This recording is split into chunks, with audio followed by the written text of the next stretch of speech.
2025 NFL Draft Top 10 Tight End Rookie Rankings. Let's get into this. Starting with Tyler Warren and Colston Loveland. And let me be clear here.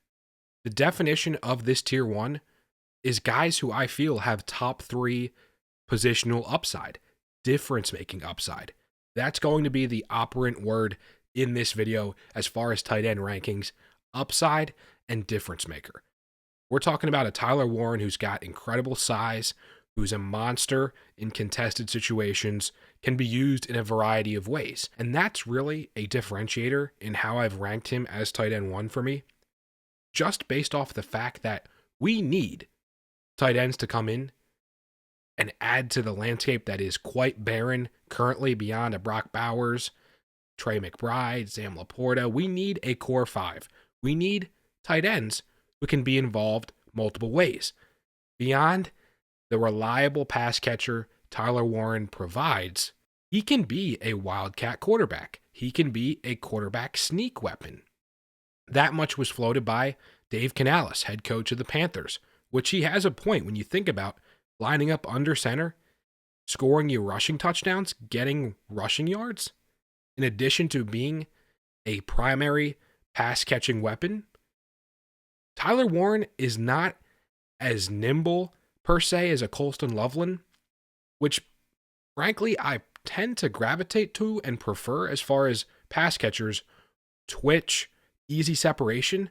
With Tyler Warren, I see a top 10 pick. Could he go to the Bears? Ben Johnson would love to see the creativity that he would employ with a guy like a Tyler Warren at his disposal. With Colston, this is a guy who's going to garner a lot of targets to be a consistent third down, red zone look, inside, outside, nice separator. Not as great in terms of physical go and get it as contested catch as a Tyler Warren is, but what he might not have there, he does have in creating separation for himself. He's not as physical in the sense of forcing missed tackles, churning extra yards, but Colston Loveland is an easy weapon for any quarterback. Popular comps out there, shout out to Dane Brugler. Zach Ertz can absolutely see that with Colston Loveland. Talk about a difference maker. Put up 100 catches, get close to 1,000+ yards, get you some touchdowns. That's what we're all searching for at the tight end position, and Colston Loveland has that type of upside. Where would I love to see him? Reuniting with Jim Harbaugh as college coach, if he's a Charger, if he's paired up with a quarterback like a Justin Herbert, if he's in an offense where he easily projects to be one of the primary pass catchers, would love to see that happen, no pun intended, a little bit redundant there. Guys that warrant first-round rookie picks in your drafts. As high as a Brock Bowers, a 107, a top half of the first round type of pick, not quite there given what I view the top 5 in this class, given what I view as potential wide receivers, additional running backs working into the mix. Transitioning to tier number 2, this is a clustered group of 5 players, beginning with Miami's Elijah Arroyo. This is a guy who, along with the other 4 in this tier, I can see as having top 10 tight end upside in Dynasty, but then again, caution, well, what exactly is that worth? Is that difference-making production? Is that worth more than a late second-round pick? This tier of 5 projects to be day 2 picks, so they're going to get, hopefully, some real opportunity, but sticking with Elijah Arroyo, he has both field stretching upside and after the catch ability. Would have loved to have seen more targets go his way at Miami. You start to dream, maybe he has a Evan Ingram type of upside as a true receiving threat. He's got size. It's going to be quite interesting to see where all 5 of these players go, exactly where they land. From a fantasy football skill set, Elijah Arroyo, I like what I see, as I do with Oregon's Terrence Ferguson. Talk about an athlete. I mean, this guy's got the size. He had a phenomenal combine, low 4.6s. With Terrence Ferguson, you're talking about a guy that led college football in YAC at right about 9 per reception, right up there with an Elijah Arroyo. With this ranking, I want guys who can give me after the catch ability, who can give me some explosive plays with their athletic profile. So we'll see where he goes. We'll see how much of a focal point he can be. Potential target in the early third of your rookie drafts. Mason Taylor is a guy who is going to be potentially as high as pick 32, according to very well respected the guys in the mock draft, the NFL industry. And I understand that. He's good at practically everything. With Mason Taylor, I just question the skill set as a receiver a bit and have ranked him accordingly as the tight end 5 here. He's going to be an asset to an NFL team, don't get me wrong. But if we are talking fantasy football, Mason Taylor, I just have questions with his ability to work through the middle of the field, beyond quick outs, crossers. And while he has size and he's got good speed, I don't see after the catch ability, I don't see that much physicality as a receiver to churn out extra yardage to potentially turn an average play into a big play for your fantasy team.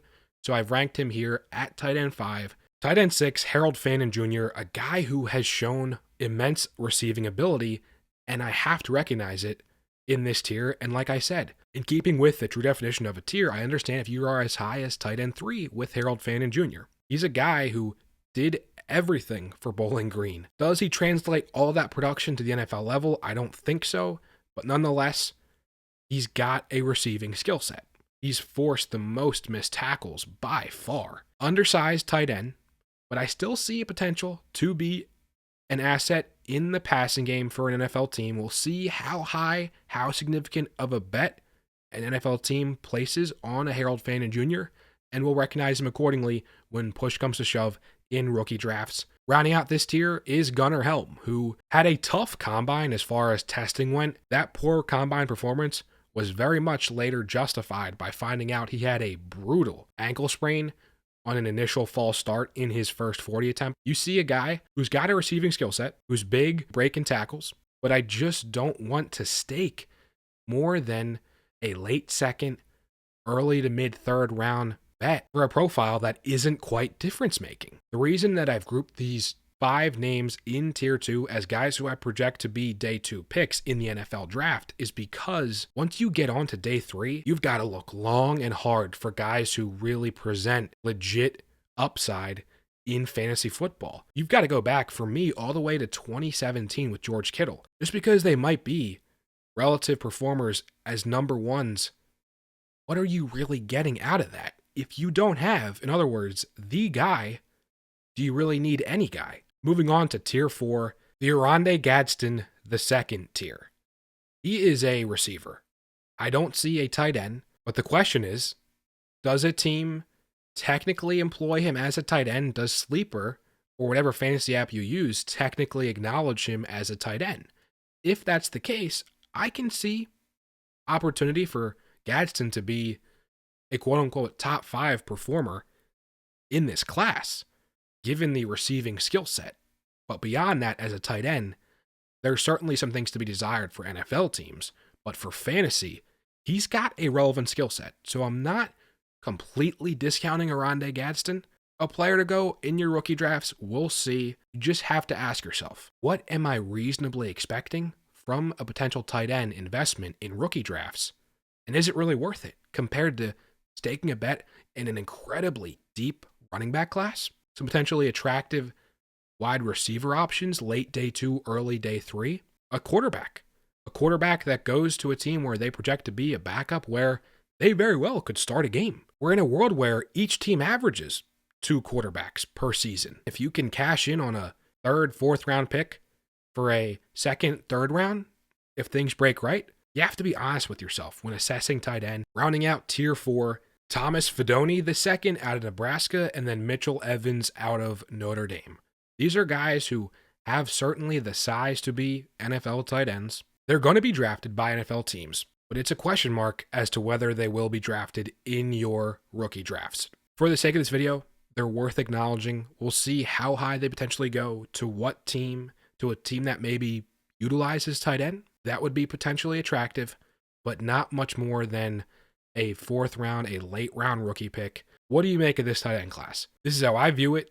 This is what I'm comfortable in terms of staking investment, whether it be top 12, round 1 with the tier 1 duo of Warren and Loveland, whether it be late 2nd, 3rd round picks on tier 2, and then tier 3 and tier 4, potential fringe drafted guys If you're looking for strategy, for guidance on how to maneuver in your Dynasty leagues ahead of a crucial time, get your own Dynasty Psych Eval, a detailed, personalized Psych Eval page, plus an in-depth, highly personalized, long-form video detailing each player, each pick, who you're competing against in your Dynasty League. Form linked down below if you're interested. Guys, I will be back with running back rankings shortly. Have a great one. I'll see you in the next one. Peace.